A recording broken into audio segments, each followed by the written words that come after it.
deux minutes, juste pour ceux qui ne connaissent pas bien, pour situer pourquoi on en est là aujourd'hui, avec ce cheminement depuis 15 ans, où l'obsession, c'est la relation humaine avant tout.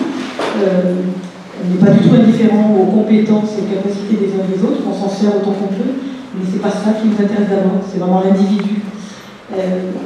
Avec le soutien d'Edgar Morin, qui nous a aidé à comprendre depuis 15 ans ce qu'on fait, on s'agite d'abord, on agit d'abord, et ensuite on va demander de l'aide pour comprendre ce qu'on fait. Ce qui a permis qu'on fasse les choses d'ailleurs, parce que si on réfléchissait un peu trop. Voilà. Et la dernière fois qu'on a vu Edgar Morin, il nous a dit maintenant il faut encore avancer. Il ne faut pas seulement vous contenter d'essayer, comme plein d'oisils de fraternité, ce qu'il appelle oisils de fraternité. Il ne suffit pas de faire au quotidien. Il faudrait interpeller les pouvoirs publics, il faudrait parler d'une politique publique de la relation. Donc il nous a laissé avec ça. Et puis par bonheur, on a découvert les livres d'Hartmut Rosa, et avec beaucoup de culot, on l'a sollicité, avec une incroyable gentillesse, il a dit oui, donc on a le bonheur qu'il soit là. Augustin, qui est un compagnon de route depuis quelques années, on l'a aussi sollicité en disant, puisque Hartmut parle de la relation, de ce que c'est une relation réussie, une relation qui fait sens, pas seulement intellectuellement, hein, aussi avec le corps, l'affectif, etc. Donc, pour le coup, là, on est tous experts. Et ce qu'on souhaitait, c'est notre obsession aussi, c'est de mélanger les mondes.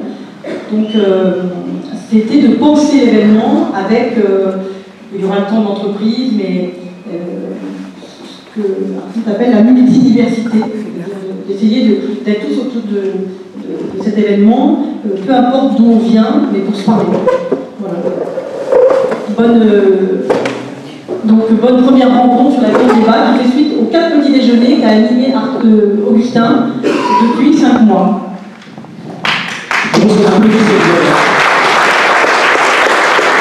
Alors, un mot sur le lieu, on a la plateforme qui nous accueille. On aurait bien aimé faire ce débat dans le café, mais il est tout petit le café, et on a eu tellement de demandes qu'on a décidé de venir dans ce lieu, mais on continuera les débats dans le café. En tout cas, c'est l'objectif de ce grand cercle. Je vous lance tout de suite un défi. C'est Augustin et Chantal qui vont prendre la main pour animer ce débat. Je lance un défi. Il faut que 80% des gens dans cette pièce parlent d'ici 15h30. Parlent, c'est-à-dire interviennent. Dans un café, tout le monde parle. Augustin.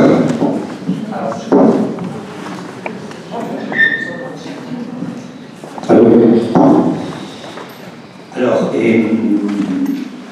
très honoré de pouvoir participer à ces dialogues avec vous, monsieur le professeur. Et je souligne quand même que n'est pas du tout évident que quelqu'un qui fait partie de l'académie, de l'académie, se permette ce risque de rentrer en rapport, en dialogue ouvert avec nous tous, les citoyens lambda. C'est-à-dire que ici, si on dialogue, si on commence à dialoguer tout de suite, en tout cas, en ce qui me concerne, l'objectif, je ne vise absolument pas une sorte de contestation académique ou philosophique. Il m'intéresse quand même donc plutôt être en dehors de l'académie et qu'on puisse vous écouter et qu'on puisse nous tous s'écouter. Donc, je ne vais pas non plus accaparer ces lieux, au contraire. Mais peut-être pour réveiller les dialogues, on vient d'assister à toute une série d'avis, des gens qui ont répondu à la question de qu'est-ce que peut être la vie bonne. J'ai l'impression que chacune de ces réponses pourrait être l'objet d'un débat plus ou moins infini. Donc du coup, peut-être poser cette première question. C'est la réponse à chaque fois si subjective, si personnelle, si intime, par rapport à une question quand même fondamentale. Qu'est-ce qui réveille chez vous, messieurs les professeurs? Qu'est-ce qui réveille chez vous?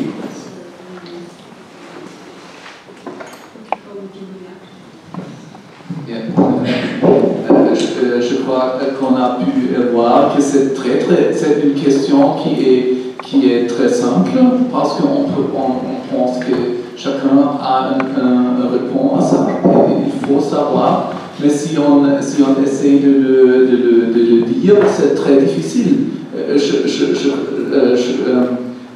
It was very difficult actually for the people to answer it, but I think one really got a sense that it actually is being related to nature, to other people, to oneself, and also to the area. Alors, on a un système, c'est Anne, c'est le mot qui va nous aider à la traduction. Vas-y.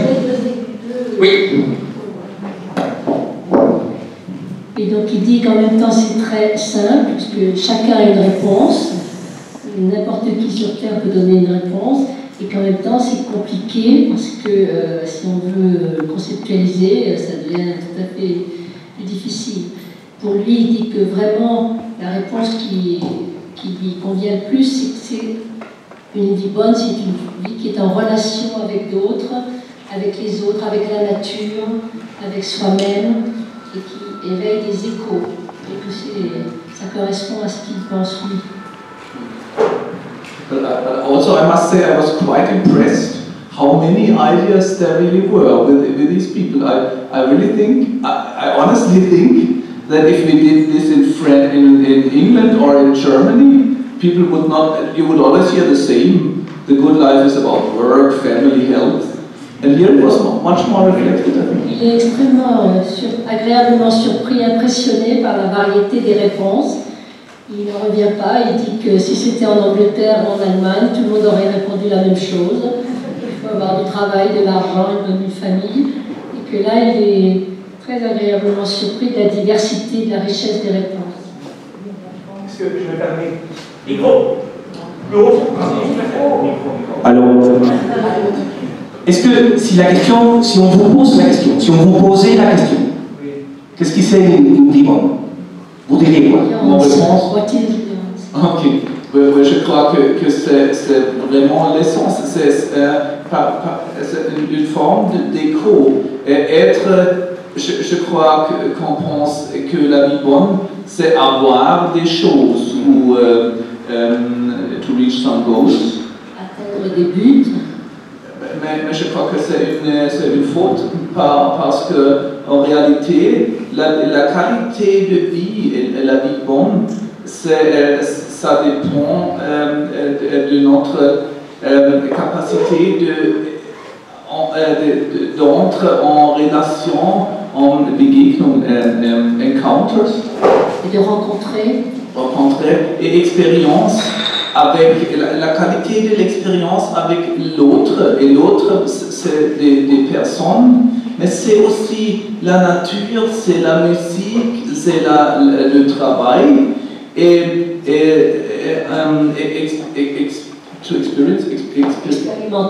expérimenter une forme d'écho qui n'est pas la duplication.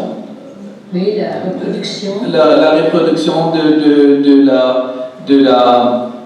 la même chose, mais c'est une réponse. I think it's not so much echo of like hearing one's own voice again. It's hearing another voice and being capable of getting in contact with this other voice. This is oui, the good le mot c'est pas écho, c'est pas un très bon mot parce que écho, c'est entendre sa propre voix qui se répète. Là, ce qui est intéressant, c'est d'entendre une autre voix, la voix de l'autre, qui répond à la vôtre et qui développe des nouvelles idées et une relation particulière entre deux personnes. Alors Chantal, je me permets, comment l'IFTS, donc un institut de formation, est entré en écho avec des pensées sociologiques, avec tout ce travail?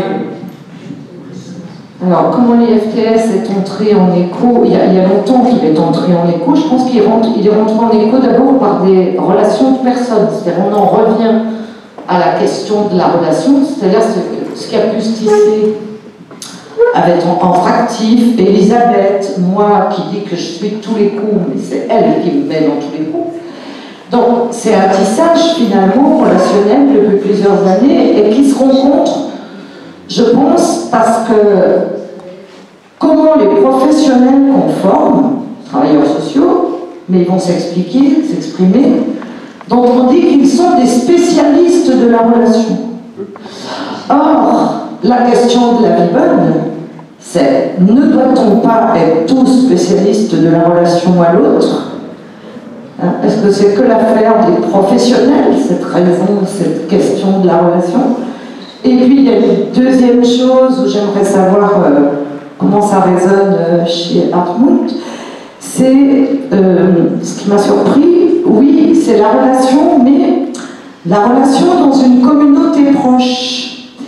Et du coup, toute la question, c'est que nous, on essaye aussi de leur parler, si possible, en tout cas, de faire avancer aussi des questions autour de l'égalité sociale, autour du rapport à la nature. Le Black Friday, moi, étant plein dans ce que Hartmut décrit dans son ouvrage, c'est-à-dire que, et je lisais un article ce matin, il faut consommer, parce que sinon le système va s'arrêter, puisqu'il repose là-dessus, mais en même temps, ce Black Friday, c'est quand même ennuyeux par rapport à la nature, par rapport à l'environnement, par rapport à tout le discours qu'on tient.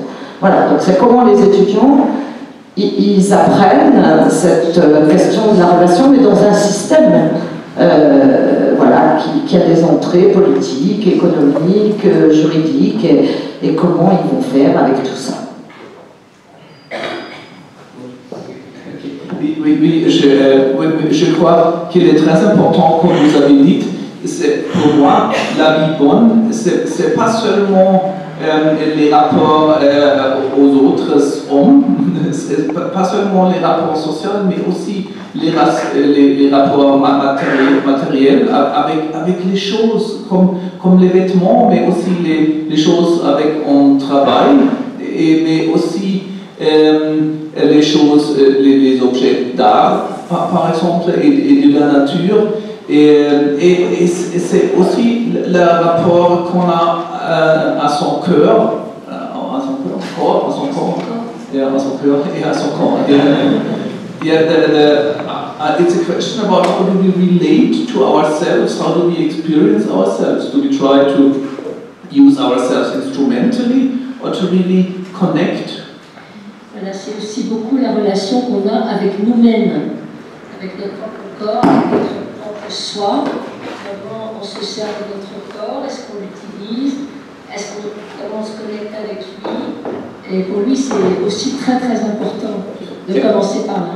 So, I think my main insight was that most of the time we try to live life in a way that we try to get things or to control things or to command things, while in fact the most important thing is what I call it relationship of resonance, and the main factor of this is listening and answering, and that's different from controlling and having. Oui, on a l'habitude de vouloir contrôler les choses, de pouvoir s'en emparer, de pouvoir les diriger.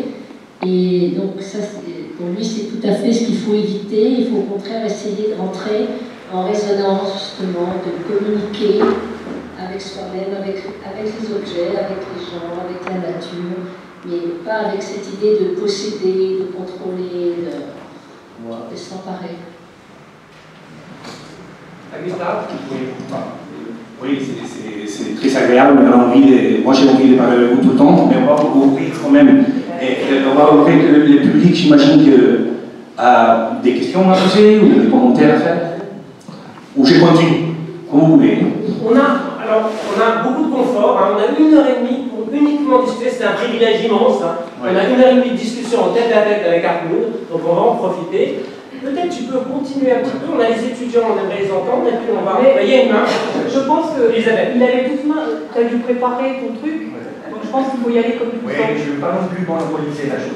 Non mais tu peux... Vas-y, Augusta. On sait bien que tu monopolises pas. On a du temps, Alors, sentez-vous libre et interrompre. Alors, votre dernier livre, Résonance, et plein, il y a plein d'aspects, des éléments, des pistes incroyablement intéressants, vraiment. Et j'ai salué la prise de risque que vous avez mis en place. De votre point de vue peut-être même existentiel, mais je ne rentre pas là-dedans, mais je trouve ça vraiment intéressant. Une des choses que vous soulignez, et peut-être je voudrais juste faire résonner cet élément maintenant, c'est jusqu'à quel point la résonance, l'exercice de la résonance, la possibilité même de la résonance, suppose de l'instabilité, suppose instabilité, une dimension imprévisible, suppose, disons, une prise de risque. Et par ailleurs, il y a cette dimension qui est si présente encore, l'expérience d'une certaine sécurité.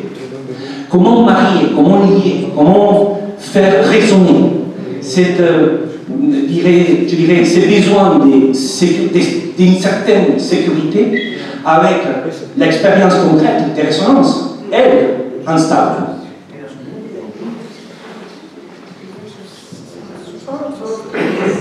Yes. Je suis très désolé, je souhaite que mon français était meilleur, mais il n'est pas assez bien. Non, il n'est pas. Ok, je crois que vous avez raison, parce que c'est les deux. Pour la résonance, c'est toujours instable ou insécure en deux, in two regards. Sous deux aspects. On ne sait jamais si on est. One does not know whether one is capable of entering into resonance. We cannot decide we will have resonance right now. C'est pas quelque chose qu'on peut décider. On ne sait pas si on va rentrer en résonance ou pas. C'est un côté justement insécurisant. And this is why in English I now call it non-engineerability. Right? You cannot ensure that now we are going into resonance either with each other or with a piece of music or with nature.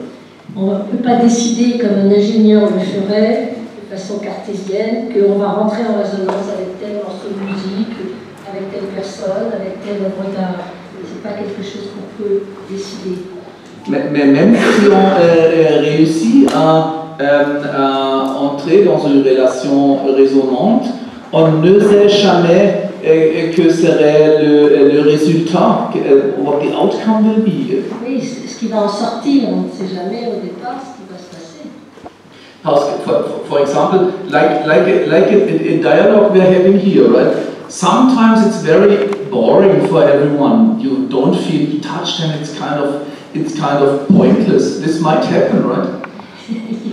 Dans un débat comme celui-ci, à certains moments, il y en a qui peuvent s'ennuyer, se demander pourquoi on parle de ça, ça ne les intéresse pas, et puis au contraire, ça peut les passionner, on ne sait pas. But on the other hand, if sometimes it happens that we really get into a real dialogue, we really talk to each other, so we listen and answer, so there is resonance.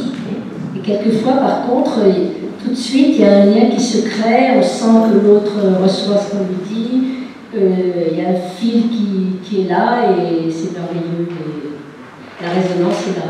So la résonance c'est indisponible, mais si on avait la résonance, if we really get into dialogue and we talk to each other, no one knows what the outcome will be, what the result of our dialogue will be, what the points will be that set us aflame. Si on arrivait vraiment à rentrer en résonance, personne ne sait jusqu'où ça nous mènerait et ce qu'il pourrait y avoir comme résultat, et ça pourrait être extrêmement révolutionnaire. C'est l'insécurité de la résonance, mais à l'autre côté, entrer dans une relation de résonance, this presupposes a high level of trust. Ça demande un grand degré de confiance. Il faut qu'au départ, il y ait la confiance. Parce qu'entrer dans une relation résonante, ça veut dire faire soi-même vulnérable. C'est-à-dire qu'on se rend vulnérable, on s'expose. It means if you enter into a resonant relationship, it means you are touched by something that you cannot control, and you are transformed in a way you cannot control. On accepte d'être touché par quelque chose qu'on ne va pas pouvoir contrôler et qui peut aussi nous transformer, donc on se livre. Yes, and this is why resonance is both. It has this element of insecurity and instability. And it's not just about harmony, right? It's about an exchange. But it requires a certain form of self-trust and stability. Il faut avoir déjà une certaine confiance en soi et un certain équilibre. On ne parle pas d'harmonie, mais rien que pour pouvoir établir cette communication, il faut être assez sûr de soi. Alors, peut-être deux commentaires, deux questions. D'une part, est-ce qu'on peut préparer les terrains, néanmoins, préparer les terrains, faire quelque chose pour être, disons, vers l'horizon de la résonance? Est-ce qu'on peut imaginer qu'on peut travailler, et je ne dis pas disposer, mais plutôt travailler vers une résonance possible? Et ça serait une question. Et une autre, dans le monde actuel, dans lequel la disponibilité, c'est-à-dire la maîtrise, les contrôles, la performance est roi ou reine, comment rentrer en rapport avec cet état des choses de manière résonante?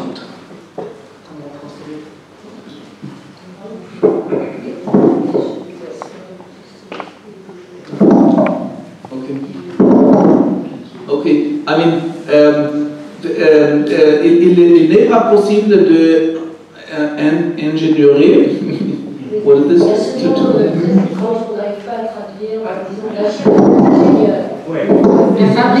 De fabriquer. Il n'est pas possible de fabriquer la résonance, mais il est possible de fabriquer les conditions qui font possible la résonance. Et je crois vraiment que ce que vous faites ici, maintenant, et à Grenoble, avec le café et l'association, c'est une très, très intéressant, c'est un Versuch, un examen. I get totally confused. An attempt. Un essai, une tentative. Très intéressant pour fabriquer les conditions, parce qu'il y a des conditions spatiales. Il faut avoir un espace comme ça. Et il y a des conditions temporelles, parce que si vous êtes pressé, pardon, short on time. Oui, si vous avez peu de temps, vous êtes pressé. Il est impossible d'entrer à la résonance, parce que si l'avion, il me faut être à l'aéroport dans 20 minutes. J'en profite, alors c'est mon style d'interrompre pour relancer, parce que c'est un point essentiel dans votre théorie, c'est de dire que le monde accélère, et qu'il accélère et que cette accélération pose beaucoup de problèmes. C'est un des socles de votre analyse, c'est le point de départ de votre analyse. Oui, c'est vrai, absolument. C'était le commencement, le début de mon philosophie. La réalisation que le monde s'accélère toujours, et la conséquence, c'est chacun n'a pas assez de temps. C'est pour ça que la résonance devient plus en plus difficile de fabriquer ou d'expérimenter. Exactement. Mais il y a des conditions spatiales, des conditions temporelles, des conditions sociales. Si nous sommes en compétition, en épreuve, il n'est pas très likely, probable, il a peu de chances de rentrer en résonance. Et il y a aussi des conditions psychologiques, parce que when you have made the experience that being touched by someone you cannot control is being hurt, then it's unlikely that you enter into resonance. Quand vous avez eu une mauvaise expérience, quand vous avez été blessé parce que vous étiez rentré en résonance avec quelqu'un et que ça s'est bien passé, mais ça ne vous donne pas très envie de recommencer avec quelqu'un d'autre. Mais malgré tout, je suis un peu optimiste, peut-être je suis très optimiste, qu'il est toujours possible de rentrer à une relation résonante, parce que les hommes, nous tous sommes d'abord tout des êtres résonantes. c'est pas vrai que l'homme est un a language animal or a reasonable animal. Before that, before we acquire language or reason, we acquire the capacity to get into resonance with the world. Avant d'être un animal pensant et un animal qui parle, on est un animal qui sent et qui est capable de rentrer en résonance. Ça fait partie de notre être même. De toute façon, il faut qu'on y aille, il faut qu'on le fasse. Dans cette notion de résonance, en fait, vous la limitez quelque part à quelque chose de positif. C'est forcément quelque chose d'agréable, de magique, et pas de négatif. Pas de c'est une question très très intéressante. Vous avez des doutes? Je vais comprendre. Et il me faut dire, quand j'ai commencé à écrire sur la résonance, j'ai pensé que la résonance, c'est totalement bon. Et puis, quelques-uns m'ont dit, oh, je n'aime pas la résonance, parce que la résonance, ça me souvient des nazis, les nazis allemands, parce qu'ils ont, ils ont créé des espaces résonnants avec les chansons, avec le feu, avec les uniformes, etc. Et dans mon livre, je le discute beaucoup. Je le discute. J'en réfléchis beaucoup.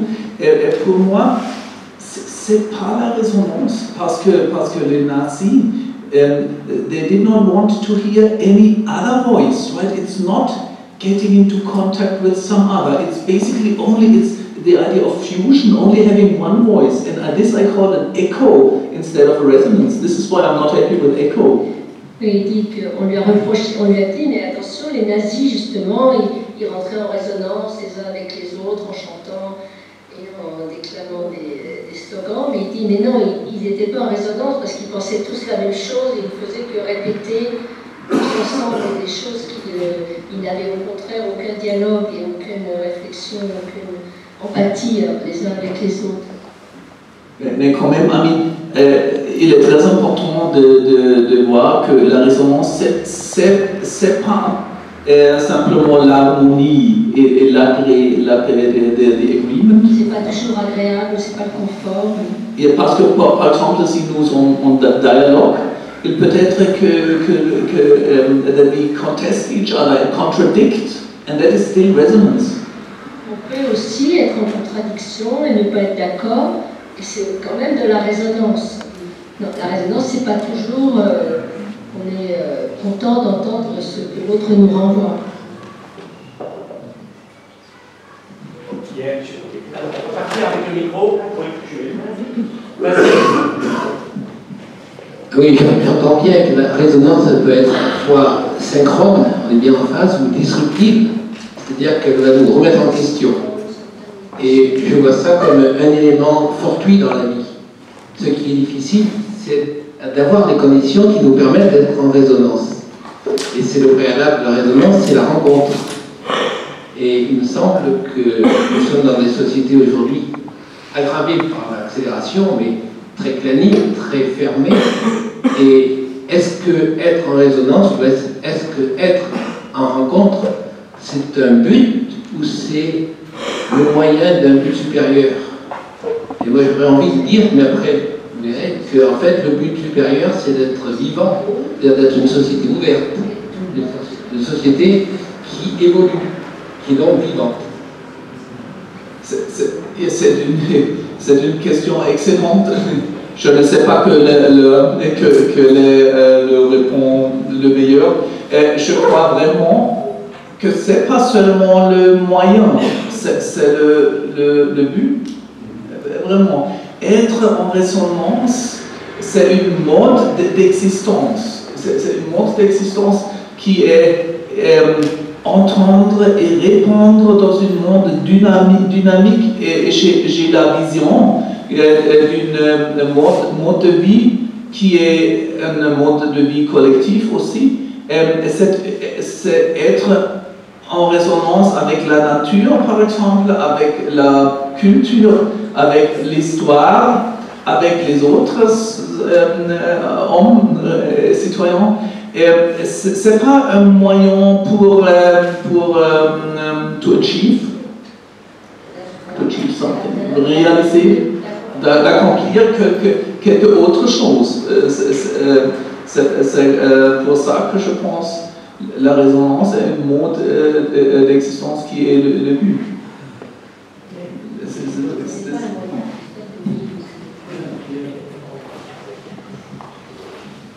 Oui, bonjour. J'interprète les événements du monde qui m'arrivent, qui nous arrivent collectivement ou même mondialement, sur deux versants, le versant de l'effondrement, collapse, et un versant d'émergence. Est-ce que votre travail sur l'accélération traduit justement ce versant d'effondrement et votre livre Résonance, le versant émergence? Est-ce que moi je le vois vraiment comme ça? Est-ce que ça vous dit? Oui, je crois que c'est vrai. C'est absolument vrai. Quand j'ai écrit l'accélération, beaucoup de gens en France et en Allemagne et aussi autres places, in other places, ils ont dit ok, c'est très agréable, très intéressant. Mais ça veut dire que qu'est-ce que c'est qu'il nous faut faire maintenant? What shall we do now? Qu'est-ce qu'on fait maintenant? Et j'ai dit, oui, je suis sociologue, je ne sais pas, je ne suis pas politicien ou un prophète.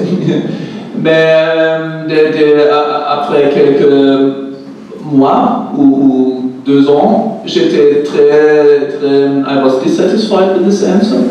Je n'étais pas satisfait de cette réponse. Et j'ai commencé et puis quelque chose, non, il était un autre problème. Beaucoup de gens, les médias ont dit, oh, Ahmed Rosa, il est le gourou ou le prophète de la décélération, de la slow life, right? Il dit que la vie bonne, c'est la vie lente, slow life, right? La vie lente.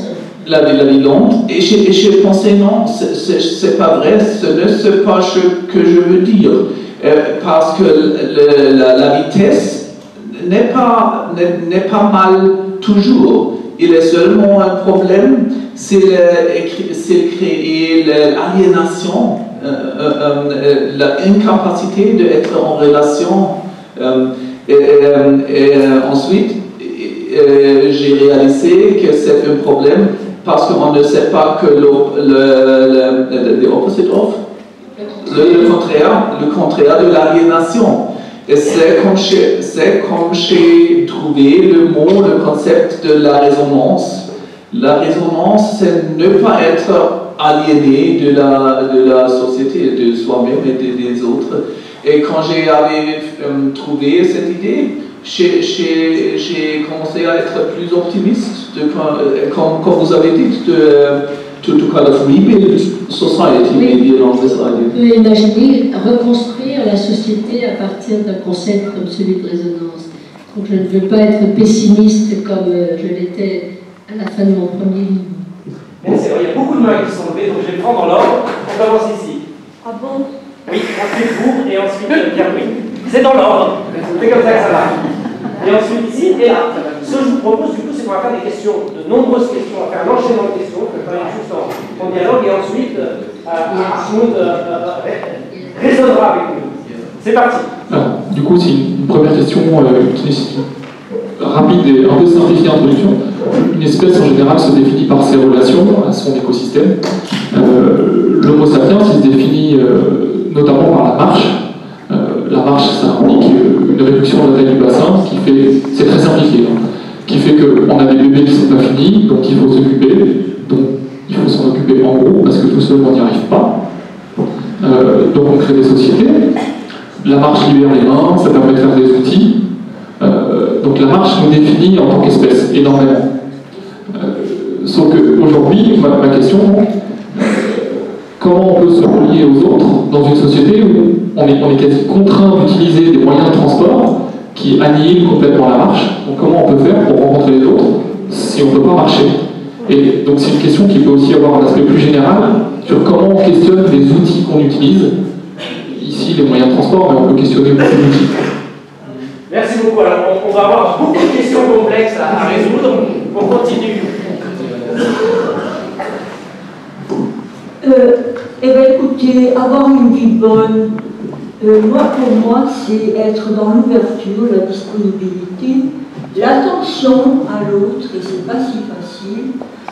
Tout ça, c'est une vie intérieure, finalement, ça renvoie à une vie intérieure qui soit ouverte, tournée vers le monde, que ce soit les humains, que ce soit la nature, que ce soit... et tous les problèmes qui nous assaillent. Et refuser l'hiver dans lequel nous sommes, l'hiver pas seulement la saison, mais l'hiver de cet effondrement dans lequel nous sommes embarqués, quoi que nous voulions, et garder quand même une ouverture, une disponibilité et une recherche de l'autre et d'une communication qui permettent peut-être de trouver des solutions et en tout cas une certaine joie. Merci beaucoup. Donc après la marche de la spiritualité, Pierre-Louis. C'est intéressant, mais j'ai l'impression, pour moi, ce que j'entends depuis tout à l'heure, j'ai l'impression que c'est quelque chose de personnel, tendance égotiste, voire égoïste. La question, c'est résonance et collective. Résonance et vie bonne collective. Et la question, donc ça c'est la première question, résonance et collective. La deuxième, c'est résonance et espoir. Si à un moment donné, comme dans un orchestre ou une chorale, je crée une vibration, c'est pour quelque chose, pour aller quelque part. J'ai juste raconté, il y a 4 ans, Alain était déjà là, a animé un débat, un groupe a changé de rythme, a posé une question qui, collectivement, celle des mobilités, se pose à l'agglomération. Les politiques ne le faisaient pas. Les gens se sont saisis, ont pris le temps, ont ralenti, ont passé 4 ans, 1 an à travailler, on a présenté notre travail, on nous a dit bravo, il ne s'est rien passé. Et au bout de 4 ans, moi je dis ça comme une résonance. La décision politique a été prise. Plus que ralentissement, est-ce que ce n'est pas la question de changement de rythme et décider collectivement, et la taille du groupe peut varier, de changer de rythme et de choisir le sien. Merci. On en prend une 4e de ce côté, puis on reprend un tour. Alors je vais prendre la première main que c'était celle-là. Merci, il n'y a pas d'urgence. Merci. J'ai eu la chance, il y a quelques années, de lire Accélération. Et j'avais trouvé ça absolument fascinant, passionnant. Ça m'a apporté beaucoup de clés à ce moment aussi de ma vie, parce que je vivais des très grosses accélérations professionnelles et j'ai dû prendre des décisions. Et voilà, et de temps en temps, je parlais de ce livre, j'en parlais à des amis en disant « Mais lisez Accélération et vous comprendrez beaucoup de choses de notre modèle du monde aujourd'hui ». Et il s'avère qu'au printemps dernier, je suis à Marseille, parce que j'habite le sud, vous habitez au sud, je croise un petit groupe, j'étais avec eux, qui travaille beaucoup sur l'intelligence artificielle, et à un moment, la personne à côté de moi me sort le magazine littéraire, et je vois Armand Rosa, première page, Résonance. Je dis quoi, qu'est-ce qui se passe? Moi, je ne savais pas, Résonance, bon, et un magazine vraiment uniquement dédié à Armand Rosa. Et puis, je vois marqué, je parle à l'univers, et l'univers me répond. Je dis, bon sang, il a pris ma phrase.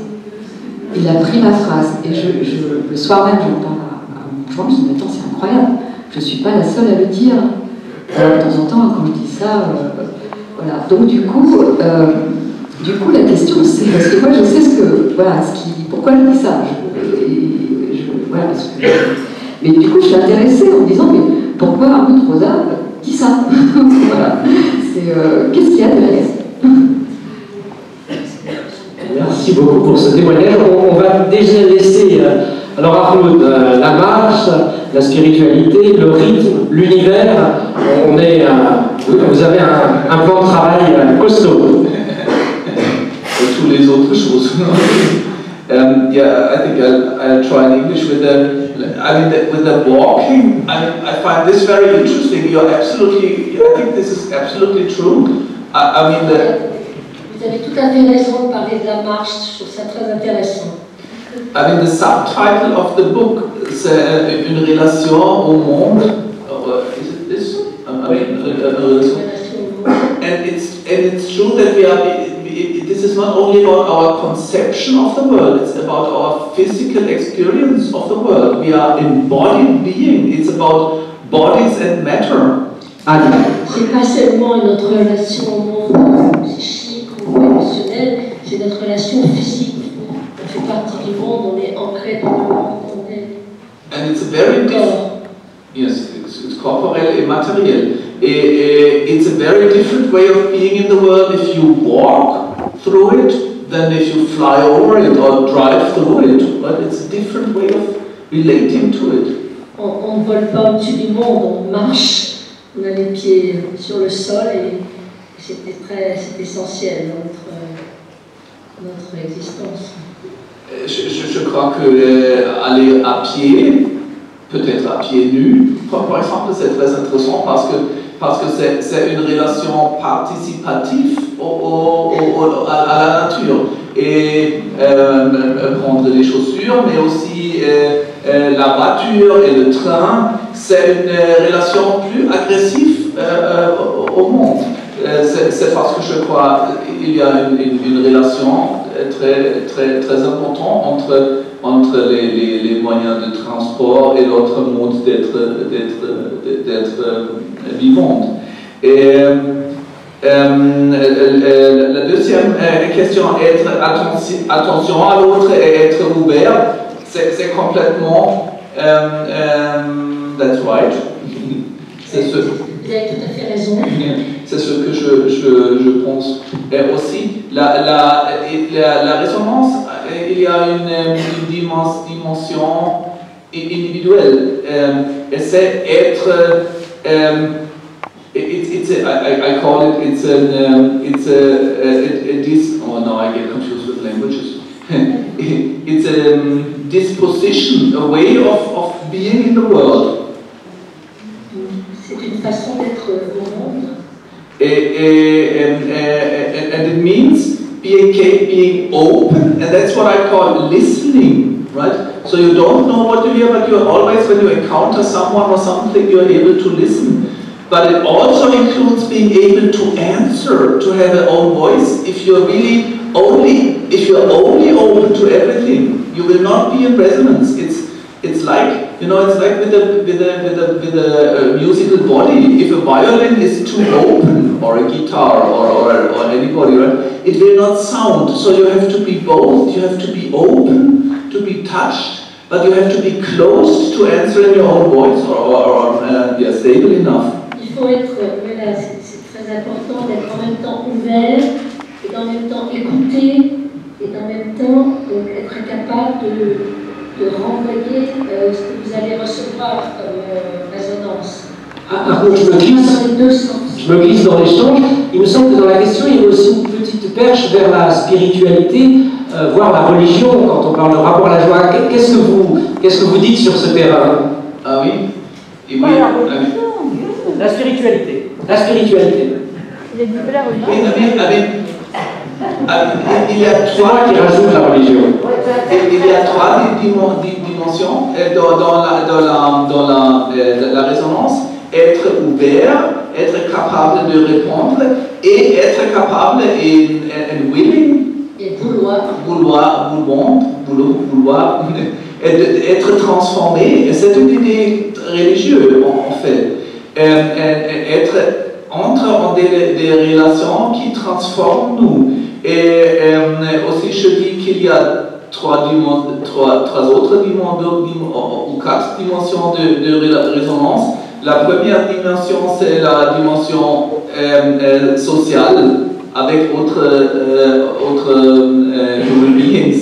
Et la deuxième relation, c'est avec des choses. Et la troisième, c'est la dimension spirituelle, parce que je crois qu'il est important pour nous d'être en contact avec l'univers ou la nature ou le monde. Karl Jaspers calls it the comprehensive reality or the ultimate reality. Voilà, être en contact avec la réalité ultime. Dans votre livre, vous parlez des résonances horizontales, diagonales et verticales. Yes. Verticale, justement, avec une sorte de dimension supérieure. Yes, for example, I mean, this is where the idea of God comes in, right? It's the idea that God is our word for the idea that there is, at the bottom of our existence, there is an answering reality, an answering relationship. Et ce mot de Dieu, c'est le mot qu'on a trouvé pour dire qu'on a une relation avec... Il y a une être, une réalité qui n'est pas une réalité silencieuse ou hostile ou mécanique, mais une réalité qui est responsive. Une réalité qui nous répond, avec laquelle on dialogue. Et cette expérience d'être en relation existentiellement avec une responsivité, c'est aussi une expérience que beaucoup de gens font dans la nature.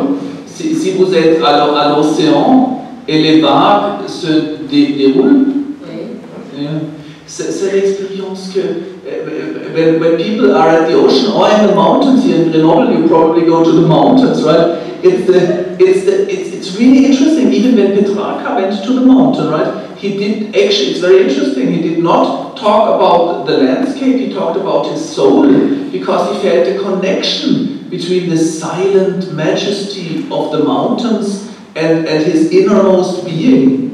Alors on peut parler d'océan et à Grenoble on parlerait plutôt de la montagne parce que je pense que vous allez tous en montagne souvent.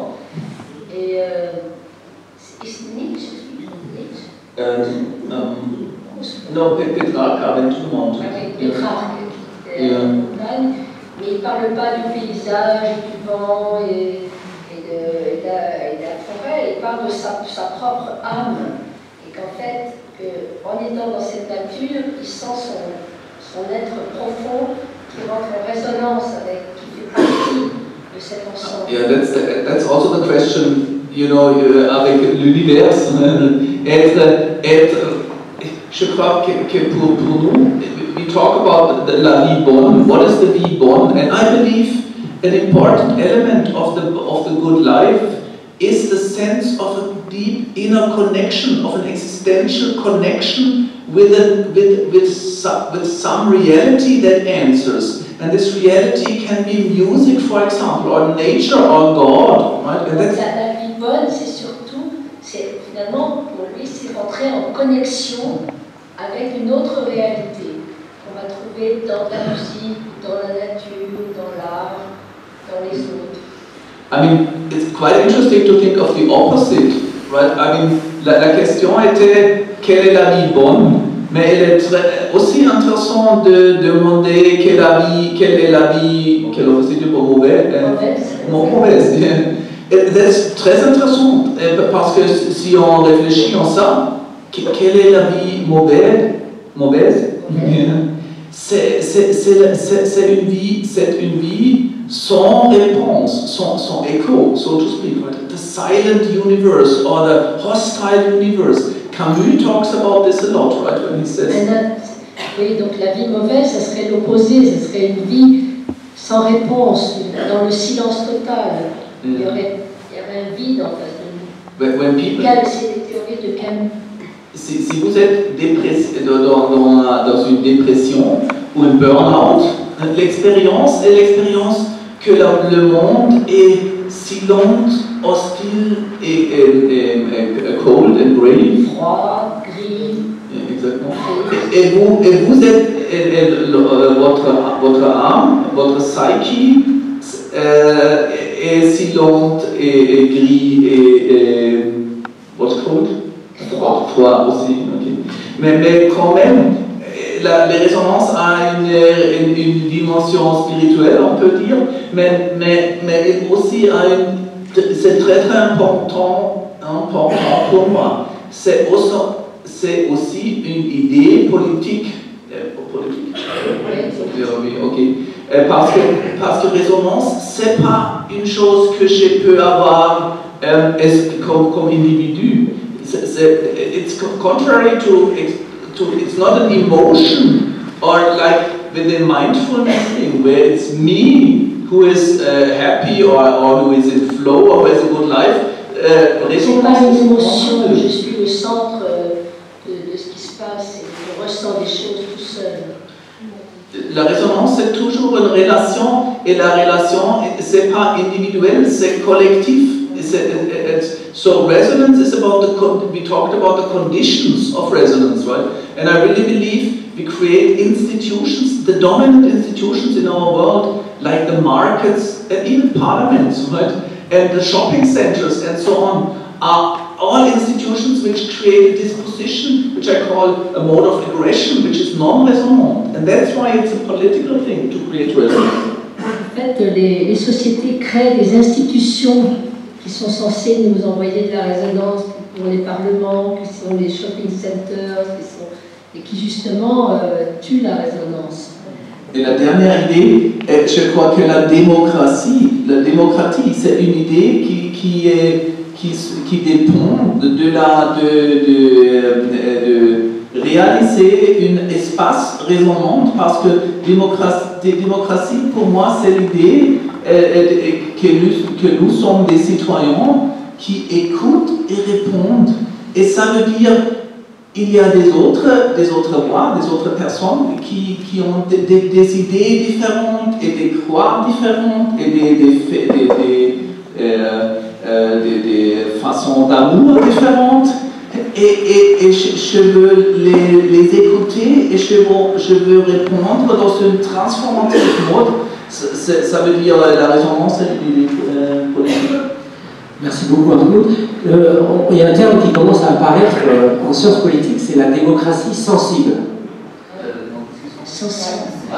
Alors, j'ai beaucoup de demandes de parole, j'en ai 5 ici, j'en ai une là, mais avant, on va faire, excusez-moi, un petit break, pas un break, mais on va revenir sur les étudiants avec Chantal comme objet intermédiaire. Alors, Chantal comme objet intermédiaire, c'est intéressant. Moi, quand j'entends tout ça, je fais beaucoup de liens avec tous les travaux de la Société française de prospective sur la grande transition de l'humanité et par rapport aux changements dans lesquels nous sommes quand les choses vont se passer. Et moi, je voudrais interpeller qu'on rentre en résonance avec les jeunes générations. Parce qu'on parle effectivement de la destruction, sauf que l'émergence, c'est eux. Et moi, j'aimerais les entendre et qu'ils rentrent en résonance avec vous, parce que je ne crois pas qu'ils voient les choses tout à fait de la même manière, par exemple, que moi, qui maintenant ai atteint un certain âge. Alors, ça ne sera pas noté. Non, c'est pas Alors, sans voir les choses d'une manière complètement différente, je pense qu'il y a des points qui peuvent se rejoindre. Notamment, je vais parler de moi-même, puisque je vois différentes initiatives dans ma génération se monter, comme des initiatives très communautaires et qui vont se regrouper entre eux et ne pas avoir tendance à aller chercher l'autre. Mais des initiatives aussi qui vont avoir pour but de créer un vivre ensemble en réunissant différentes populations qui n'ont pas l'habitude de se côtoyer autour d'un même lieu et dans des conditions du coup, qui permettraient de faire entrer les gens en résonance. C'est pas mes mots, c'est les vôtres, mais comme quoi ils peuvent s'adapter complètement à mon mode de pensée. Donc non, je pense que les choses ne sont pas à trancher entre ce que vous pensez et ce que les jeunes pensent. Il y a des mouvements qui peuvent se rejoindre. Et bien, quelle piste? Moi, par exemple, j'imagine des pistes où il faudrait créer de la mixité sociale dans des conditions récréatives qui pourraient faire entrer les gens du coup en relation.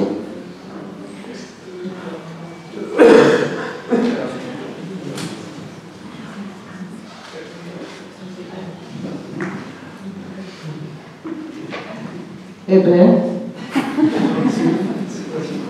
Je sais comment ça marche. Allez. Du coup, déjà bonjour à tous. Je suis très ravi d'être là et je pense que tous mes collègues ça peut préparer. Et je voulais parler du petit film qu'on a prévu pour la People, que vous avez vu en début. Sachez que pour nous ça a été une formidable expérience humaine parce qu'on a vu des gens de milieux complètement différents comme vous avez pu l'observer. Et c'était très intéressant.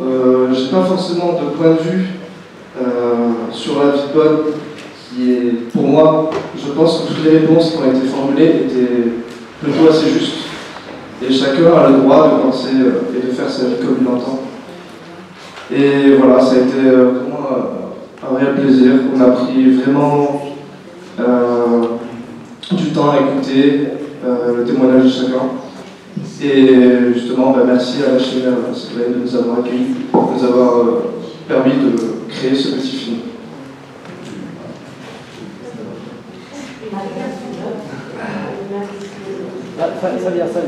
Bonjour. Du coup, moi, en fait, j'aurais juste une question par rapport à ce que vous avez pu dire.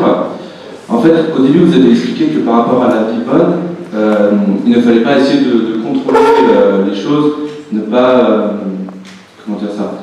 Ouais, ne pas s'agripper à quelque chose et vouloir le contrôler. Et en fait, après, en expliquant la résonance, le fait de vouloir rentrer en relation avec quelqu'un d'autre, pour moi, en fait, ça explique exactement ça. C'est-à-dire, en vouloir rentrer en résonance avec quelqu'un d'autre, c'est une part vouloir essayer de le contrôler parce qu'on attend quelque chose de lui, ou même de la musique. Par exemple, on va attendre quelque chose de la musique qui nous passionne, qui nous transperce le cœur, j'ai envie de dire. Et du coup, je trouve c'est extrêmement incohérent le fait de dire que il ne faut pas essayer de contrôler, mais en même temps, la résonance, j'ai l'impression que c'est ça aussi un petit peu quelque part. Et du coup, juste cette question-là. Je ne suis pas sûr de comprendre complètement, mais je crois que c'est un point très important, parce que c'est vrai, je dis que la résonance, c'est pas le contrôle, mais c'est pas l'opposite. C'est pas l'opposite non plus. C'est pas le contraire non plus, parce que je dis qu'un élément, un moment de la résonance, c'est le premier élément, c'est je suis I'm touched, I'm moved by the other. Je suis touché par l'autre, je suis ému. Mais le deuxième élément, c'est être, I call it self-efficacy. Self-efficacy. Oui, l'auto-efficacité, il appelle ça. And that means, for example, when we talk to each other, right? I don't want to control what you have to say. Normally, the control idea would be that I want you to totally agree with me. I say, no, you're wrong, it's my idea, that's nonsense what you say, so that's controlling. Je me dis, si on veut contrôler, quand on discute, on essaie d'obliger l'autre à penser comme nous et à lui dire qu'il y a tout ce qu'on pense qui est bien. But the opposite would be that I say, yes, you're completely right, I totally agree with you, and I give up my own voice. L'opposé, c'est de dire, mais oui, t'as raison, et moi j'oublie ce que je pensais au départ. And both forms are it's not resonance. Ni l'une ni l'autre, c'est la résonance. La résonance. So it means I need to be convinced that I can reply to you, that I have something to tell you, that I can reach you and open up to you. Il faut que j'arrive à te convaincre que je suis prêt à aller vers toi et à t'écouter, et donc il y a une interaction, une interconnexion. And this opens up a space in between us. Resonance is really in between. It goes back and forth, and you don't control it, and I don't control it. You could almost say it controls us. Personne ne contrôle. On pourrait presque dire que c'est la résonance qui nous contrôle. Moi, je voulais poser une question. Est-ce qu'on peut avoir des repères pour savoir si on est en résonance ou pas? Est-ce que ça passe par le corps?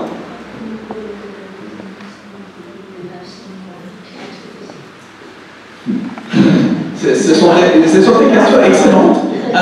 Non, c'est vraiment. Normalement, je j'ai trois réponses. I mean, on the one hand, you kind of know it, you yourself know it, whether you are touched by something and transformed, right? I mean, you know it when, for example, look, when you listen to music, right, you might have a piece of music which you really like. Normalement, bon, la première chose, c'est que souvent on le sait soi-même, on le sent. Par exemple, si on écoute de la musique, on sent si on est rentré en résonance. For example, I mean, you might listen to your favorite piece of music, and when you're depressed, you don't feel touched at all. You realize, yes, I like that music, but it doesn't do anything to me. Par exemple, une pièce de musique que vous aimez beaucoup, le jour où ça va pas bien, elle ne vous dit plus rien, vous n'entrez pas en résonance. Donc vous êtes complètement insensible. Or also, if you love someone, for example, and you talk to him or her, right, sometimes you don't get into resonance. You have the feeling, yes, we talk to each other, but there was nothing going on. Même avec quelqu'un qu'on aime, quelquefois on peut parler et d'un coup il ne se passe plus rien, on ne comprend pas du tout ce que veut l'autre. Yes, but it's a different question whether you can tell from the outside whether there is resonance or not. But for example, when I try to talk to you, I mean, of course, or when you try to talk to à des étudiants, par exemple, très souvent, il n'y a pas de résonance. The eyes are tired and dull and or even hostile. Vous sentez souvent, rien qu'en voyant les personnes en face de vous, par exemple des étudiants dans un amphi, qui s'ennuient, qui ont l'air complètement endormis, qui vous regardent d'un œil glauque, et vous savez que vous n'êtes pas en résonance. Et je crois qu'il y a vraiment une expérience collective que ça peut changer. Et tu le vois dans les yeux. The eyes light up really. Et quelquefois les yeux s'éclairent.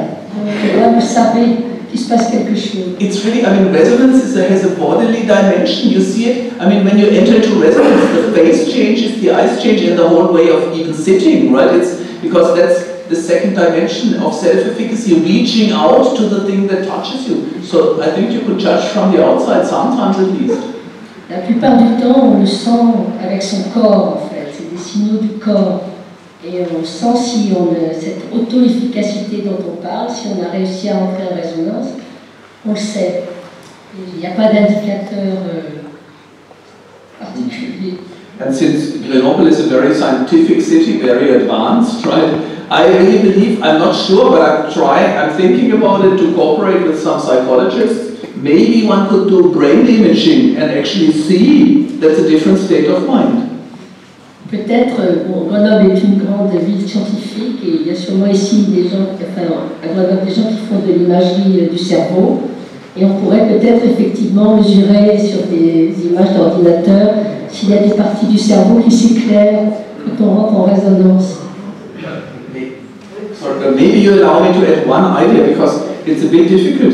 I mean, it's actually true that sometimes, for example, a teacher told me he said something to a class and he thought this one pupil, the one student, did not react at all. And 20 years later, the student approached him and said, you know, at that time you said something and now it has 20 years later it has changed my life. So sometimes resonance has a kind of time lag or time gap. Oui, alors, il n'y a pas forcément synchronicité dans la résonance. Je connais quelqu'un qui avait un étudiant qui avait l'air complètement insensible, qui avait l'air de s'ennuyer, qui était au fond de la classe, et qui l'a revu 20 ans après, et qui lui a dit « Mais ce que vous m'avez dit, ça a changé ma vie. » Mais pas forcément au moment même où il était au fond de la classe. Alors, on va vous inviter dans 20 ans, et on vous dira. Merci. Moi j'avais une question, un peu pour vous situer, que je comprenne qui vous êtes un peu plus pour moi, parce que vous êtes énigmatique et intéressant pour moi. Et un espèce d'ovni. Ouais. Alors, sur les seins, est-ce que c'est un sociologue qui fait une proposition à travers la catégorie pensée, la résonance, de revisiter la philosophie? Et la question peut-être essentielle ou originelle de la philosophie, je ne suis pas philosophe, donc il y a cette philosophe, et c'est la question de l'être, pour moi la philosophie, et que vous proposez d'interroger désormais comme un enjeu, comme un défi, comme une proposition.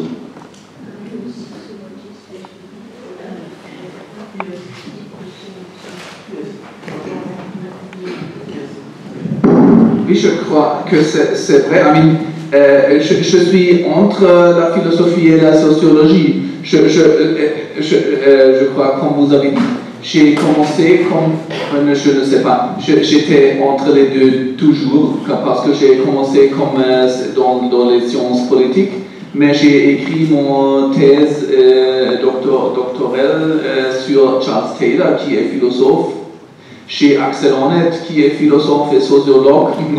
Je crois, je dis toujours, il n'est pas une idée bonne de commencer avec les disciplines. Il faut commencer avec des questions qui sont des questions de la vie quotidienne, comme l'accélération. C'était une observation dans ma vie quotidienne et dans tous les vies quotidiennes. Et j'ai commencé à penser,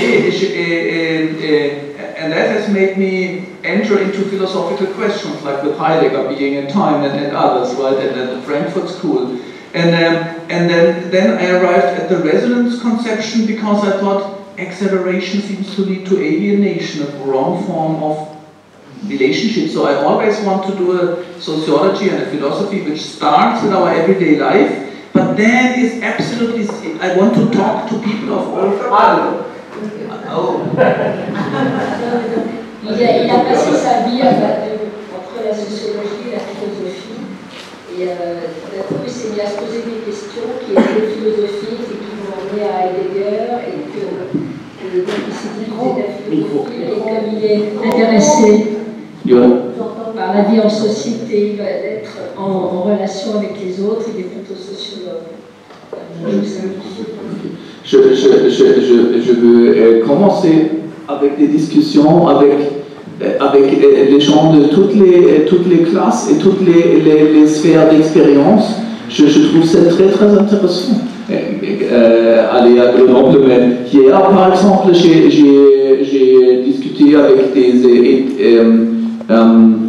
Erlebnisbetreuung, that's German, with pedagogues, people, youth workers basically, right, working with difficult young people. Il était avec des gens, des éducateurs pour enfants en difficulté. And I always want to start with their experience and connect it to the philosophical ideas and the philosophy of history. And of course, the resonance is an idea for which you find roots in the history of philosophy. Il part toujours de l'expérience et de la vie des gens avec des cercles très différents et il remonte vers les idées abstraites philosophiques. Alors, il reste 35 minutes et je vais commencer à gérer les frustrations. Il y a au moins 15 mains qui se sont levées. J'ai vu, mais il y a des mains qui se lèvent tout le temps. Mais en même temps, je veux que Augustin, qui a travaillé, je vous rappelle, pendant 4 séances de 2 heures avec les membres de la Chimère pour débattre des ouvrages de Tarnout, nous aide à gérer ces frustrations aussi. Augustin, je peux pas ça. Peut-être, Alain, en essayant de correspondre à ton essai, à ta tentative, peut-être faire les points sur aussi la question du blocage, c'est-à-dire les contraires de la résonance. C'est-à-dire que notre expérience aussi est celle de la souffrance psychique, du fait de lacunes des rencontres, d'isolement, des fermetures du monde, un monde loin qui s'impose des fois. Donc du coup, si les conditions de la résonance commencent à être parcourues, quelles seraient les conditions du manque de résonance, du blocage tout simplement, ou du manque d'ouverture? Est-ce qu'on peut parler aussi dans ces termes-là? Est-ce qu'il y aurait des conditions pour que ça se passe mal? Je dis ça parce que vous assistez dans votre dernier livre, Résonance, sur cette idée comme quoi la résonance serait du côté de la vie réussie. Et du coup, la non-résonance ou les manques de résonance seraient plutôt du côté de la vie non réussie ou qui ne fonctionne pas bien. Quelles seraient les conditions pour qu'une vie mauvaise soit-elle?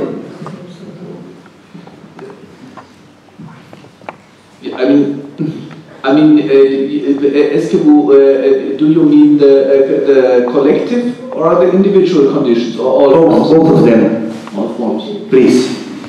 Les deux. I mean, you know, la vie collective et la vie individuelle.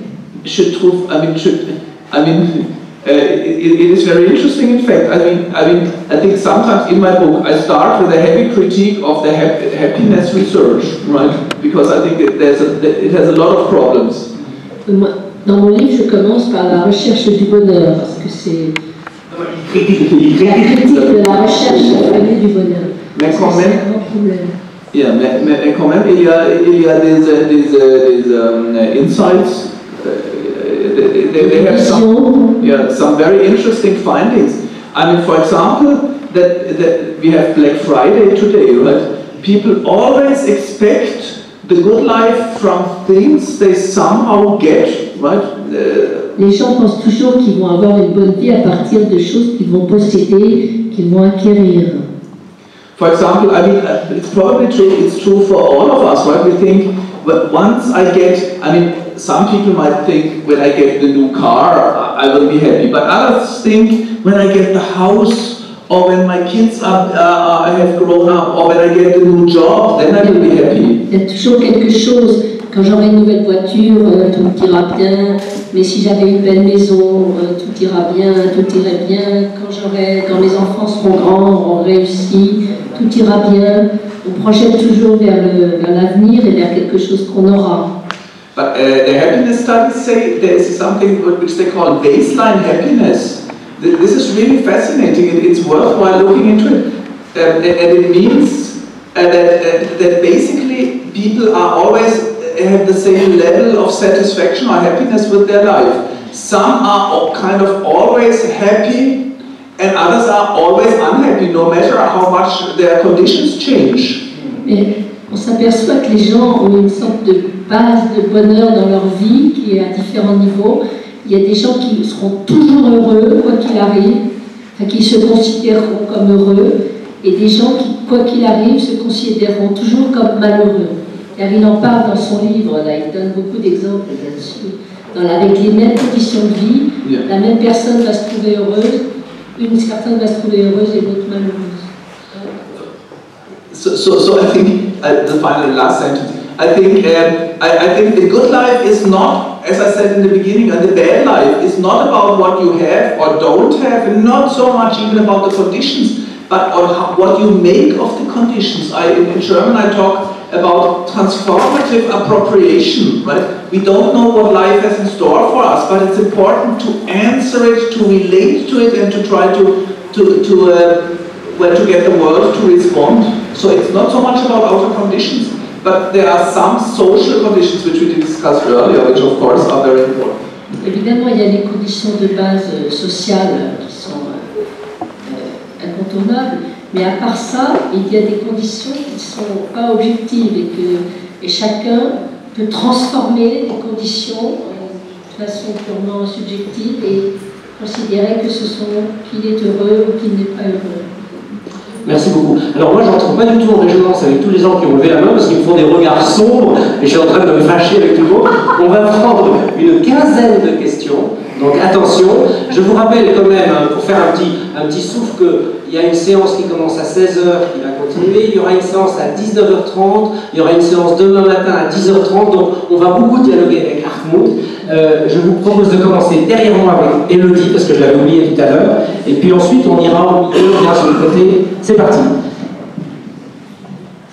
J'ai plusieurs questions. D'abord, comment le néolibéralisme ne peut-il pas s'emparer avec aisance du concept de résonance, puisqu'il nous vend des oasis de bien-être, il nous vend des livres qui nous vendent la résonance.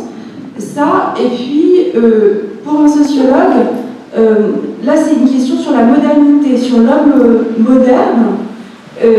Comment vous associez votre posture sociologique et votre esprit scientifique avec la capacité à raisonner? Est-ce que vous mettez de côté votre esprit scientifique pour raisonner, pour perdre votre réflexivité? Est-ce que finalement il faut se détacher de son intellect pour entrer en résonance? Alors on va voir, vous allez voir, Hartmut, vous allez passé une sale après-midi parce qu'on va voir que des questions difficiles. Après le marché du bonheur, on continue. Je voulais juste vous demander si un des outils pour la résonance, un outil ou quelque chose qui pourrait y répondre, c'est pas l'empathie, tout simplement. Est-ce que c'est pas quelque chose qui est nécessaire? Merci. Alors, super les questions comme ça, parce que vu le nombre, on ne doit pas cette question. Alors, ça y est, je me suis fait foudroyer plusieurs fois, on y va. Merci. Et moi, j'aimerais me situer sur des plans concrets ce que pourrait être la résonance ici et maintenant. Bon, il y a d'abord quelque chose de physique comme le magnétisme. Vous savez, vous mettez deux résonances magnétiques, elles se rejettent. Donc il faut qu'il y en ait un qui capte. Mais celui qu'on a à capter, c'est celui qui a des demandes et des attentes. Et je vous rappelle simplement, la démocratie s'est imposée contre les seigneuries et la féodalité. À l'époque, la population, 90%, non 95% de la population ne sortait pas d'un rayon de plus de 40 km. Donc, c'était l'époque des seigneuries précédée par la féodalité. La démocratie a imposé justement à ce que les gens dans un territoire, dans un premier temps limité, imposent avec des mots et des pensées ce qu'on pourrait faire ensemble. Et là, nous rentrons dans un moment où ce territoire se délocalise, se globalise. Mais il y a eu toujours un pouvoir. Quand vous parlez de résonance, qui exprime le pouvoir de ce groupe? Actuellement, il faut sortir des gourous. Il y a des magnétiseurs partout, mais ils ne sont pas intéressants. C'est l'atome de l'autre qui est plus intéressant. Et actuellement, on n'écoute pas, puisque ces résonances sortent d'un territoire limité à un territoire de plus en plus globalisé. Les problèmes de l'environnement ne sont pas des problèmes sociaux. Merci beaucoup, on enchaîne. Ça va être dur cet après-midi. Oui, dans vos réponses, j'ai entendu une fois le terme élu. Et donc, je voudrais ramener le principe de résonance. Est-ce que ce n'est pas laisser la liberté à ses émotions, laisser exprimer ses émotions, et je le ramène aussi à la notion de contrôle, en disant ne laissons pas exploser nos émotions, mais soyons à l'écoute de nos émotions et des émotions de la personne avec qui on communique. Merci beaucoup.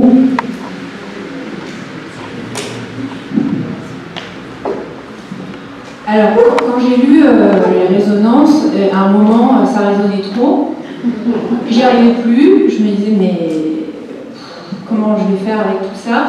Et il y a quelque chose qui m'a beaucoup éclairée. Alors, je vous livre, c'est que mon expérience personnelle, mais en tout cas, c'est comme ça que ce livre m'a servi. Je pense que quand je vous ai écouté à la radio lors d'une autre émission, et vous disiez finalement, ce qui compte, la vraie question, c'est quand peignons-nous? C'est-à-dire, moi je l'ai ressenti comme ça, c'est qu'est-ce qu'on fait de ce qu'on lit, de ce qu'on voit, de ce qu'on partage, qu'est-ce qu'on fait nous, là en tant qu'individualité, pour apporter quelque chose.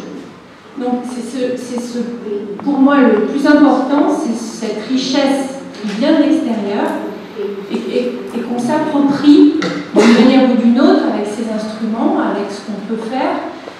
Moi je travaille sur les carnets d'artistes, sur les carnets d'écrivains, et ce qu'on dit aujourd'hui, c'est exactement ce que fait un écrivain, un artiste tout au long de sa vie, pendant 20, 30, 40, 50 ans, il fait ça, c'est-à-dire qu'il y a des jours avec, il y a des jours sans, il y a des jours avec réussi, il y a des jours ratés, il y a une ligne de vie où on est toujours à la recherche de qu'est-ce qu'on va faire de l'extérieur. On continue sur le tour des questions, donc on va aller de ce côté. Nous sommes tous des artistes. C'est une question pour donner un peu de répit à Controsa, vous pouvez préparer vos réponses. C'est une question pour les étudiants, mais ce n'est pas un contrôle non plus. Et ça peut résonner, et peut-être que d'autres auront des idées, des pistes de réponse, peut-être que Controsa pourra vous aider.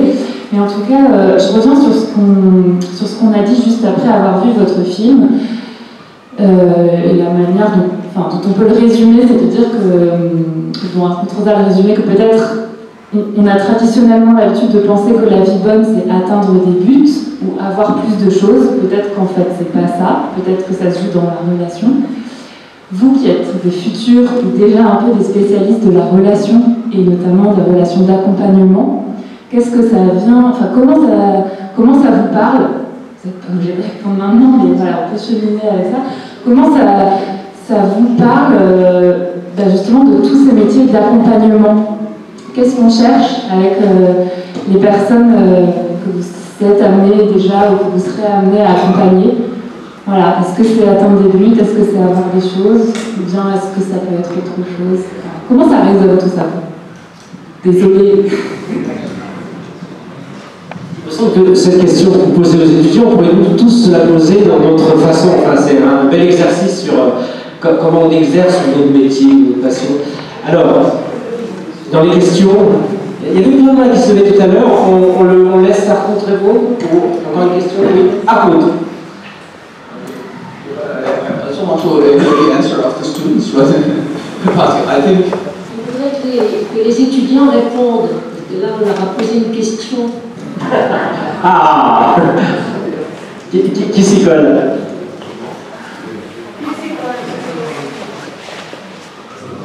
C'est parti. Du coup, moi personnellement, en voulant rentrer dans le social, la relation avec les autres, en fait, je cherchais juste à avoir une place, à avoir quelque chose de qu'est-ce que je peux faire de ma vie, comment je peux l'aider, qu'est-ce que je peux apporter à cette société. Et finalement, on rencontre un tas de personnes qui sont totalement en dehors de cette société. Et voilà, pour moi, c'est principalement sur le fait qui m'a intéressé dans le social.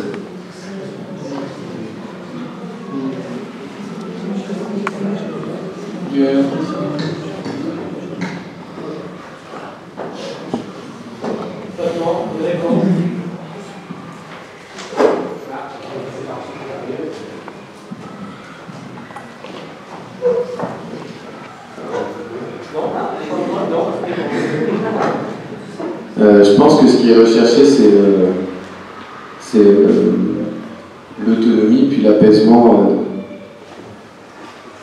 individuel et collectif. Je ne vais pas parler d'apaisement, mais de satisfaction. Autonomie, oui, mais le monde échappe. Satisfaction. Non, mais d'épanouissement, voilà, c'est plutôt ça. On va chercher l'épanouissement individuel et collectif. Et je pense que le projet, ça peut plutôt être un moyen d'atteindre cet épanouissement parce que se projeter dans l'avenir, ça nous permet de garder espoir et se passer la vie. Quand vous dites les mots m'échappent, en fait, moi je trouve que Hartmut, dans sa façon de raisonner, il fait que les mots nous échappent tous. C'est-à-dire que la résonance est difficile à raconter. On voit bien dans les échanges. Et que c'est un peu la difficulté aussi des scientifiques à saisir une façon d'être qui ne se catégorise pas facilement. Alors, vous avez une liste de courses, hein, le marché du bonheur, les gourous, la place des émotions, quand il y a trop de résonance. Vous pouvez ne pas répondre à tout, mais on vous écoute. Ok, j'ai 30 secondes pour cet exercice, l'épreuve d'accélération. I want to start with the students. I mean, you're studying social work, right? Yes. Vous êtes des étudiants en travail social. I believe that this might be this is the site where the revolution will start. C'est par là que la révolution va commencer. But because when you do social work, you're always in between the two imperatives of modern life, so if you so like, right? Because when you talk to people, it could be young people you're working with, or old people you're working with, or sick people you're working with. There's always, you look into eyes and you hear a voice, and this is always a call for resonance, right? Or for entering into resonant relationship. Vous êtes au cœur du sujet parce que vous pouvez parler à des jeunes, à des personnes plus âgées, à des jeunes en difficulté. Et il faut en permanence que vous cherchiez à entrer en résonance et à voir si ça évoque quelque chose chez l'autre et ce qui vous renvoie. Et vous êtes vraiment, c'est par vous que doit commencer cette mise en relation des gens. Mais en même temps, vous êtes toujours pressé par tous les impératifs de l'accélération et de l'augmentation. The whole logic of what I call dynamic stabilization, you have to be fast, you have to be precise, you have to document everything and to make it workable, right? And this is always a kind of contradictory impulse. On the one hand, there is someone who needs your resonance and you want to get into resonance with. On the other hand, you cannot do it. And this is why people in social work, I'm finished in a second, have a lot of burnout. It's an invariable conflict. And this is why I think you have to start the revolution. Oui, vous avez commencé une révolution parce que vous êtes dans une situation très difficile où en même temps il faut que vous arrêtiez, vous écoutiez pour entrer en résonance. Et puis vous êtes pris par le temps, vous avez des tas de choses à faire, de gens à voir, de papiers à remplir, de rendez-vous, etc. Donc ce sont des boulots où on peut facilement rentrer en burn-out et être dépassé. Donc c'est très important pour réfléchir, à votre stade, vous commenciez à réfléchir à la façon dont vous allez gérer cette résonance. Okay, so then there was the question, I think, about neoliberalism and resonance, and whether we need to stop thinking. That's what you said. I mean, Il y a déjà, on a parlé qu'il fallait s'arrêter de penser pour pouvoir entrer en résonance. I think the relationship between neoliberalism and both acceleration and resonance is very interesting.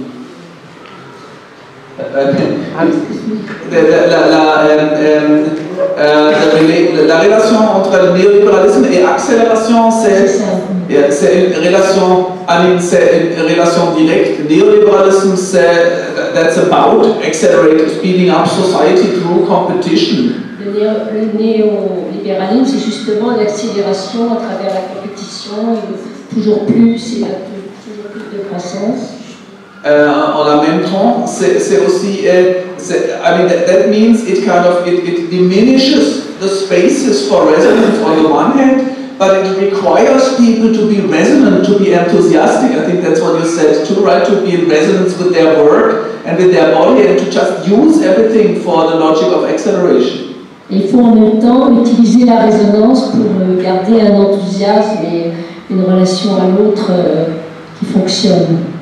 But nevertheless, I mean, my hope is that there is that I can show that there is an intrinsic tension. The logic of resonance, what resonance requires, is in opposition to the neoliberal goals of making profits, right? I mean, I can either try to make profit from you, or I can get into resonance with you. If I get into resonance with you, no one can say what the outcome is. It's certainly not optimizing things.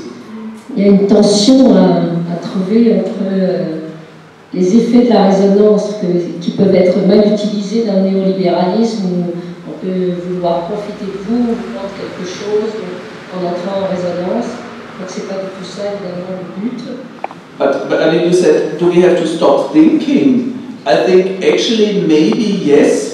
Resonance is not about thinking in the first place. It's really more about feeling, a mode of being. That's why I think in dialogues, right? People are very impacted also in social work, right? If someone, for example, is desperate, we always try to convince her with arguments. No, you're wrong. Your life is not bad. Look at it this way and look at it that way. That's a wrong way. Resonance does not start with arguments and thinking. It's a way of relating. It has this body relationship really, and the sensation and the emotion. So cognition is only a minor element of resonance.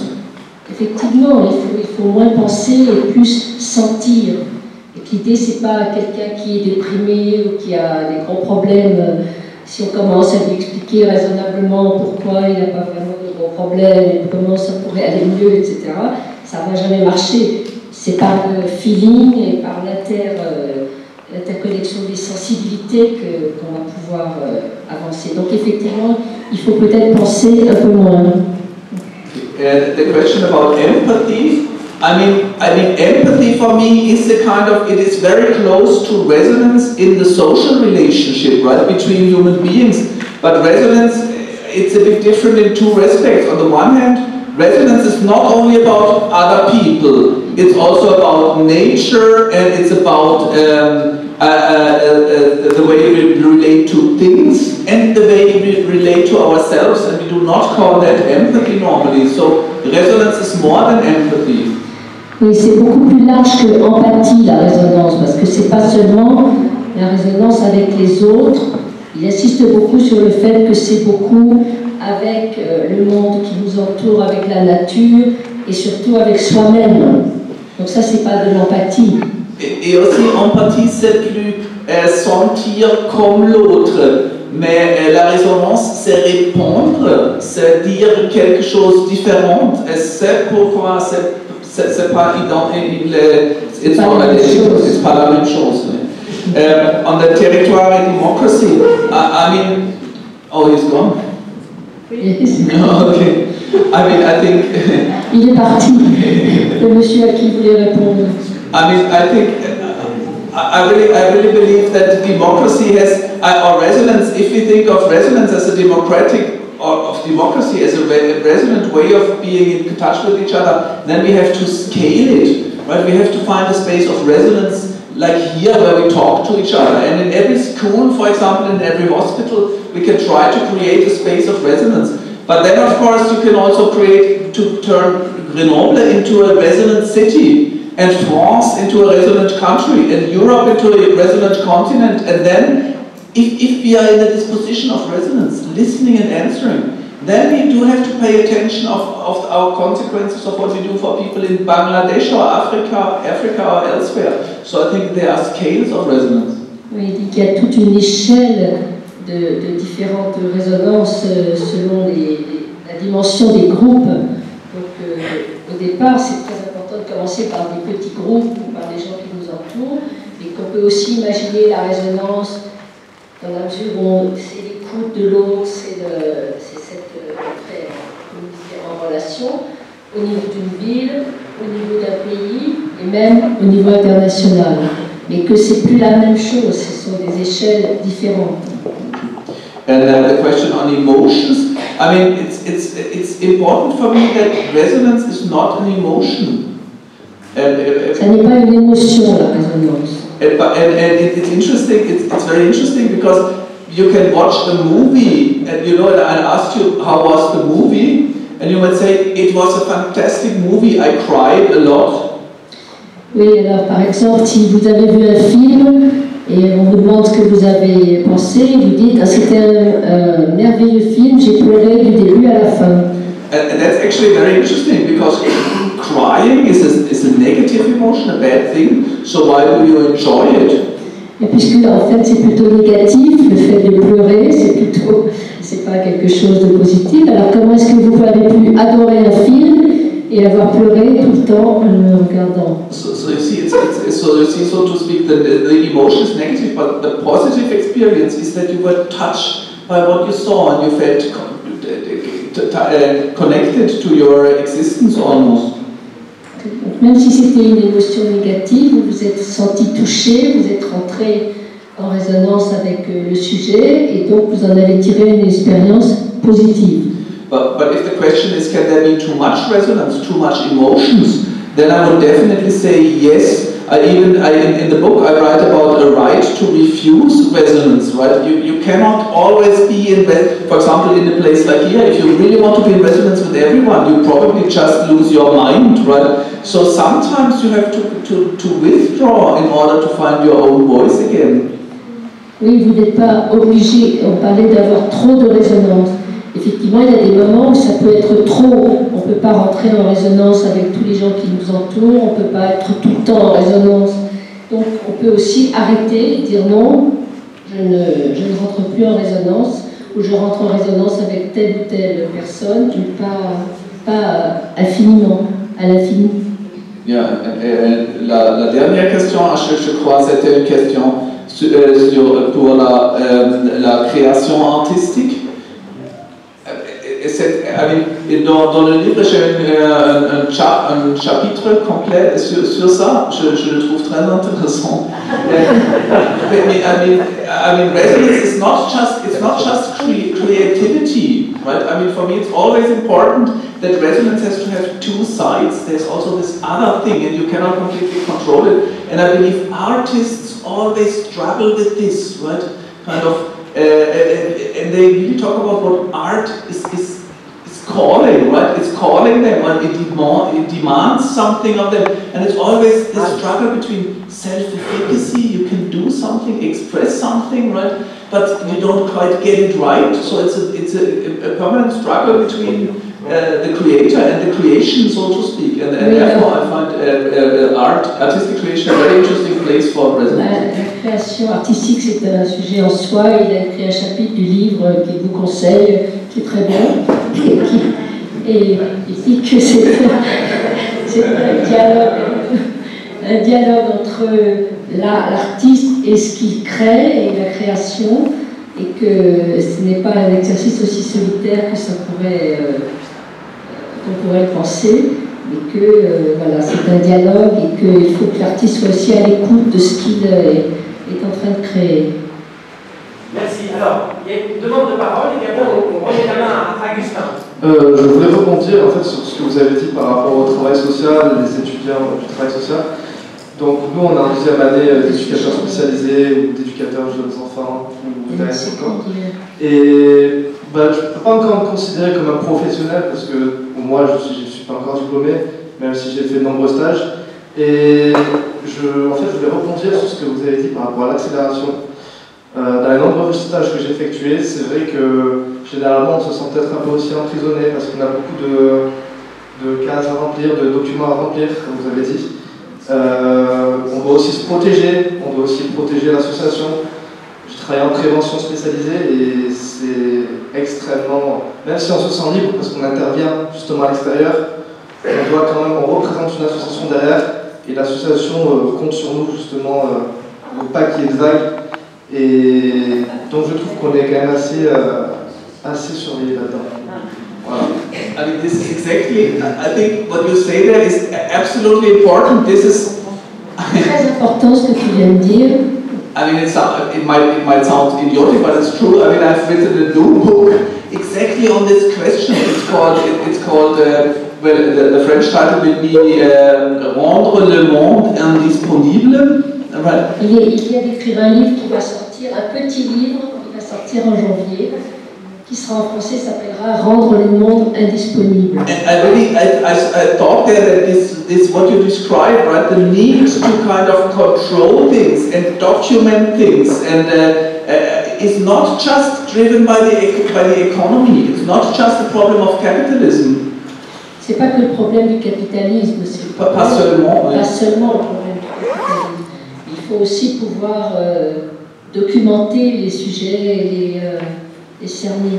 Yeah, it has a legal side, you know, because if you do something wrong in social work, if you neglect something, you will be taken to court, right, in a legal trouble. And it's also, you know, and it's a medical problem. You have to give exactly the right forms of medicine, for example. It depends on what you do, and the right legal procedures and the right amount of attention. And there are so many things which we want to make. This is exactly what I mean. We want to make it disponible. Il y a des problèmes juridiques, il y a des problèmes médicaux, il faut que tout soit rendu disponible. Donc il faut beaucoup de rigueur. And in the end, we lose the essence of life. I mean, you know, this kind of social work, which your association probably asks of you, could really be done best by a robot or by a computer. Et cette partie-là, ça pourrait être fait par un robot. Alors que la partie la plus importante, c'est la partie d'entrer en relation, et c'est celle-ci qui souffle finalement, qui passe en dernier. But the real life starts, the most important thing starts beyond the bureaucratic control, right? So that's what I mean. There's always this tension between the essence of social work and the logic of control. Voilà, donc il y a une permanence, une tension entre l'essence même du travail social avec l'autre, et puis l'aspect bureaucratique et juridique. Oh, but I'm not sure whether your question was how do we get out of it. I mean, Est-ce que tu demandais comment on peut sortir de cette tension? Qu'est-ce que tu demandais exactement? But I mean, there's one thing I would really, I believe in, right? And this is that in everything we do, you do or I do at university, there is always a small space, some room for maneuver, right? We are not completely imprisoned in it, right? Il y a toujours une petite marge de manœuvre, que ce soit à l'université, dans n'importe quel travail. C'est sur cette toute petite marge de manœuvre qu'il faut être vigilant. Even if you only have 30 seconds with a patient or 2 minutes, for example, you can try to somehow enter into resonance with him, to even break the law sometimes. I mean, every social worker breaks the law, probably, or the regulations every day, and this is really vital for keeping the spaces of resonance. Il y a peut-être même des moments où il faut outrepasser la règle et oublier le règlement pendant quelques minutes pour pouvoir vraiment établir la relation. Alors, on va commencer à clore cette discussion. Je voudrais peut-être revenir sur un élément, un point qui m'a paru très beau dans votre livre, qui est cette idée d'être porté par le monde. Être porté par le monde. Porté par le monde. Et que vous trouvez dans ces constats-là, vous trouvez une sorte de sécurité. Une sécurité qui ne serait pas la sécurité qui est donnée par les contrôles ou la maîtrise, mais plutôt par une sorte, je dirais en français peut-être, c'est laisser porter, c'est pas le lieu de l'action ou de la disponibilité, mais plutôt de se laisser aller. Non? Et je trouve cette idée d'être porté par le monde à souligner, vraiment à souligner. Et je vous remercie déjà que pour cet élément qui me semble fondamental. Une deuxième chose, peut-être que vous pourrez rebondir, qu'a été là évoquée la question de l'institution en général, des institutions. C'est-à-dire qu'on dirait que l'institution en général, dans nos démocraties, dans cette modernité tardive, ont du mal avec la résonance, ont véritablement du mal à fonctionner, disons, en aidant à nos vies à des bonnes vies. Vous comprenez? Je dirais plutôt qu'ils s'opposent, qu'ils bloquent. Vous avez fait allusion au côté bureaucratique, mais on peut donner plein d'exemples. Comment faire concrètement? Est-ce que, vu que c'est laissé porter par le monde, ça ne veut pas dire forcément, et peut-être justement, contrôler ou faire, mais plutôt donc laisser faire. Est-ce qu'il faut rompre avec l'institution? Est-ce qu'il faut la changer en la détruisant? Est-ce qu'il faut rentrer et au sein d'elle trouver des interstices et proposer une sorte de métamorphose interne? Quelle est votre attitude par rapport, en général, à la question de l'institutionnalité?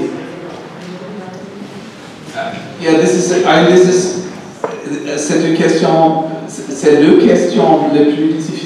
Que faire avec les institutions qui sont pas bons pour la résonance. L'idée est vraiment, nous avons une construction des institutions qui est un ensemble which is hostile to resonance, right? Because I call it dynamic stabilization. Every year we have to achieve more, we have to achieve growth, we have to speed up, and we have to be innovative. And this leads to a mode of being in the world which is hostile to resonance. Yes. L'institution et tout ce qui se passe dans le monde en ce moment, en fait, nous sont hostiles à la résonance. Donc c'est une lutte permanente. Now my idea is that these institutions create a mode of aggression, a fighting mode towards the world. And now the interesting question you ask is, so should we fight against the institutions or should we just let them be? Mais alors devons-nous nous battre en permanence contre cette institution ou devons-nous laisser aller? Yeah, but the interesting thing is that fighting the institution is kind of reproducing the disposition which is the problem. Voilà, si on se bat contre l'institution, on reproduit le modèle auquel on veut échapper. And that's why my idea really is, you know, I have the following idea, I have a kind of strong intuition, namely that acceleration and innovation and growth cannot be done by the institutions alone. They need our energy, right? They really need our willpower, right? It's us who speed up and innovate. Et de toute façon, l'innovation, la croissance ont besoin de nous. Elles ne peuvent pas être faites par l'institution toute seule. Elles ont besoin de notre force créatrice. Ça veut dire l'énergie qui bewegt, qui makes the institutions go round, is our energy. C'est notre énergie qui fait tourner l'institution. And that's why I want to pull the plug. I want to take out the energy out of the systematic logic, right? And then I think they will actually break down. I mean, we could see this in the fall of the Eastern countries. I mean, the institutions came down very, very quickly after Gorbachev, right? And with the fall of the Berlin Wall. Institutions cannot do much if they lose the social energy. So I think si on débranche l'énergie sociale, l'énergie des gens, l'institution s'écroule. C'est ce qui s'est passé très très rapidement avec la chute du mur, par exemple, en Europe de l'Est. And that's why I'm not so much into fighting in the sense of destroying, but actually much more in the sense of we don't play with it anymore, right? We just leave this logic of institutions and turn to a different mode of being human. Donc mon idée, c'est pas de me battre contre l'institution, c'est de débrancher, de dire mais non, on joue plus selon ces règles-là, on change de paradigme. Ok, on va clore et on remercie tous la traduction de Yann.